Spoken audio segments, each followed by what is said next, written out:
لو مجموعك في الثانوية العامة يخليك تفكر في جامعة بدر، لكن مش عارف هي كويسة ولا لأ، وإيه الكليات اللي موجودة فيها وإيه مصروفاتها وهل شهادتها معترف بيها، ففي الفيديو ده هقولك كل حاجة محتاج تعرفها قبل ما تقدم.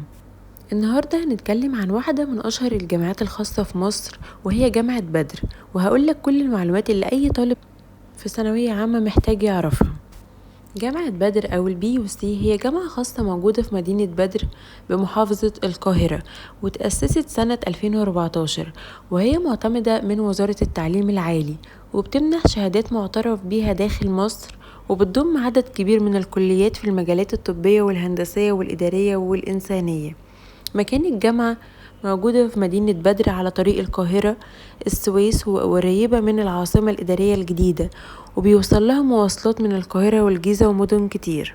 الكليات اللي موجودة فيها طب بشري وطب الأسنان والعلاج الطبيعي والصيدلة والطب البيطري والتمريض والهندسة والتكنولوجيا، الذكاء الاصطناعي وعلوم الحاسب، الفنون التطبيقية واللغات والترجمة، إدارة الأعمال والاقتصاد، الإعلام، الحقوق، العلوم السياسية والعلاقات الدولية، العلوم السينمائية والمسرحية، التكنولوجيا الحيوية، وأخيرا التربية. نيجي بقى لنقطة مهمة وطلبة كتير بتسأل عنها، التنسيق بتاعها ايه ومجموع الكليات فيها. ده تنسيق 2025 استرشادي ليكم فقط، لكن هو بيتغير كل سنة.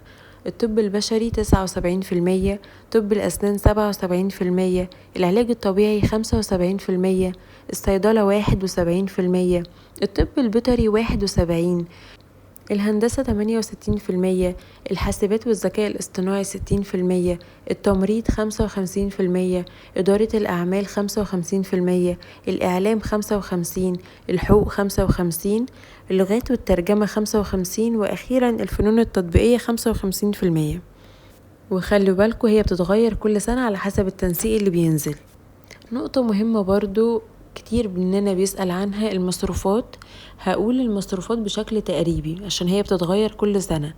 الطب البشري حوالي 250 إلى 300 ألف، طب الأسنان 190 إلى 240 ألف، العلاج الطبيعي 140 إلى 180 ألف، الصيدلة 130 إلى 170 ألف، الطب البيطري 110 إلى 140 ألف، الهندسة حوالي 90 إلى 120 ألف، الذكاء الاصطناعي وعلوم الحاسب 80 إلى 110 ألف، إدارة الأعمال حوالي 70 إلى 100 ألف، الإعلام والحقوق واللغات من 60 إلى 90 ألف.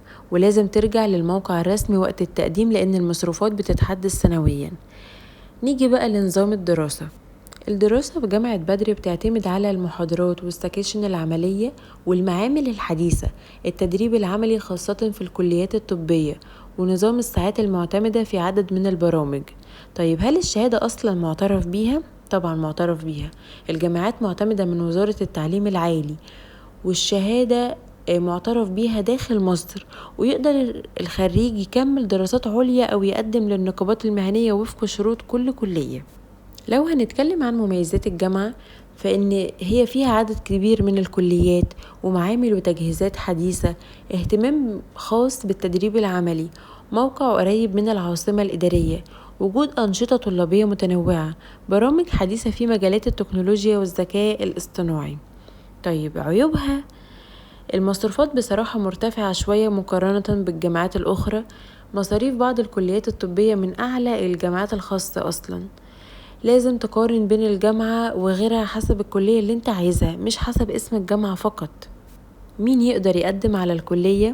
أي طالب حاصل على الثانوية العامة أو الثانوية الأزهرية أو الشهادات العربية والأجنبية المعادلة، بشرط تحقيق الحد الأدنى المعلن في سنة التقديم. هل أنا أنصح بيها؟ لو إمكانياتك المادية تسمح وهدفك تدخل كلية معينة بجامعة خاصة، فجامعة بدر تعتبر من الجامعات الخاصة المعروفة، خصوصا في الكليات الطبية والهندسية. لكن قبل ما تقرر قارن بينها وبين جامعات خاصة تانية من حيث المصروفات والتدريب، وبعدها عن مكان السكن. أخيرا وليس آخرا، لو عندك أي سؤال ووصلت لهنا اكتبهولي في التعليقات، ولو عايز فيديو معين عن كلية معينة اكتبلي، وما تنسوش تشتركوا في القناة وتعملوا لايك، ونشوفكم في الفيديو الجاي.